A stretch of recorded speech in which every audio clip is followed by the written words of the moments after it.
5 வேத பகுதியில் 5 சப்ஜெக்ட் இருக்கு. அதில் 1 தேவன் கொடுத்தது, மிச்சம் 3 மூணு யார் கொடுத்தா? இயேசு கொடுத்தது.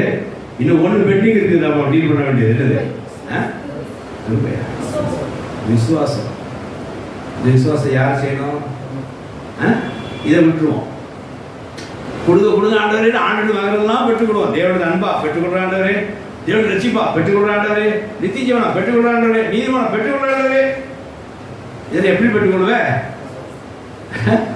இதெல்லாம் அவர் மேல் விசுவாசம் வச்சாதான் அவன் கெட்டு போகாமல் எல்லாம் பெற்றுக்கொள்வான். ஹல்லேலூயா. அதை நம்ம சொல்றதே இல்லை, நம்ம செய்யறதும் இல்லை. இப்போ கூட விட்டு சொன்னார் பத்தியில் அவசரத்தை நீங்கள் எல்லாரும் அவசரம், நீங்கள் மட்டும் தப்பா நினைக்காதீங்க, எல்லாரும் தான். நாம செய்ய வேண்டியது நம்ம சொல்றதே இல்லை. தேவன் நம்ம சொல்றது, தேவன் கொடுக்கறதா பெற்றுக்கொள்ள. அதான் ஆரம்ப சொல்ல, அன்பு என்பது கொடுக்கறதா, பெற்றுக்கொள்றது அல்ல. அன்புறது கொடுக்கலாம், பெற்றுக்கொள்ளலாம். தேவன் நம்ம கரெக்டாக செஞ்சார்.